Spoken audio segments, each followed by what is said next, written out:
جی جی لکه څنګه چې عبدالوهاب صاحب تاسو ته هم پته ده او ټوله دنیا هم دا مني چې مونږه اجمل خټک د یو انقلابي او مزاحمتي شاعر په طور سره پیژنو.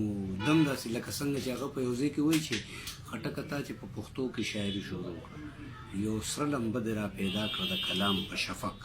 خو بل اړخ ته لکه حسن، جمال، مینتوب، مینا، جانان د دې نه بغیر هم چې کوم دی شاعري بالکل هم نیمګړې وي. نو اجمل صاحب په دغه اړخ هم ډېر مزېدار چې کوم دی نو کلام ویلی دی. لکه زه به تا ته یو مثال درکړم چې وایي یو ځای کې چې ښکلي وینم وایم اومې خوړی، چې ښکلي وینم وایم اومې خوړی په دې اسرا اسرا میزان.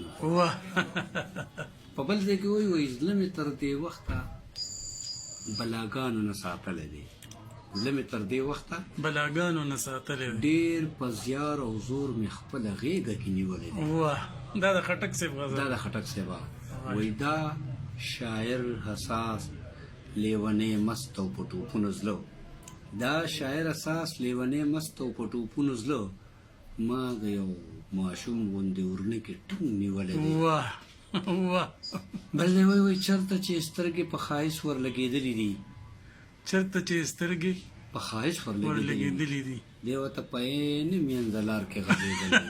واه جي واه واه واه واه کاڼی دی فولاد دی تاتره ده سلیمان غر دی، کاڼی دی فولاد دی تاتره ده سلیمان غر دی، بس خو یو د خیشت په مخ کې هسې ښویېدلی دی.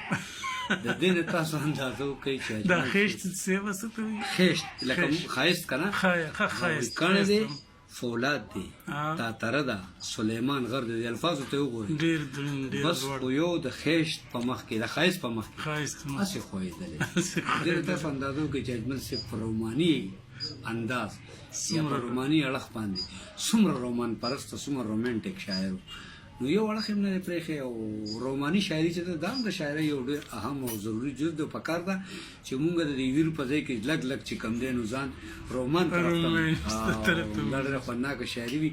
او تاسو ته مې دا خواست دی تاسو چې دا خبره کوئ چې یاره زما د ابتدایي شاعري چې کم دی نو هغه زیاته رومانټیک ده، نو بس ښه خبره ده که نه، هغه به هم خلکو ته پته ولګي. ستاسو د ذهني ارتقا دې ته ذهني ارتقا وایي چې نن ستاسو خیالات هغسې نه دي پرون چې څنګه وو، نن تاسو ډېر امپرومنټ په شاعرۍ کې کړی دی، ډېر ښه پرواز مو دی، ډېره ښه شاعري مو ده.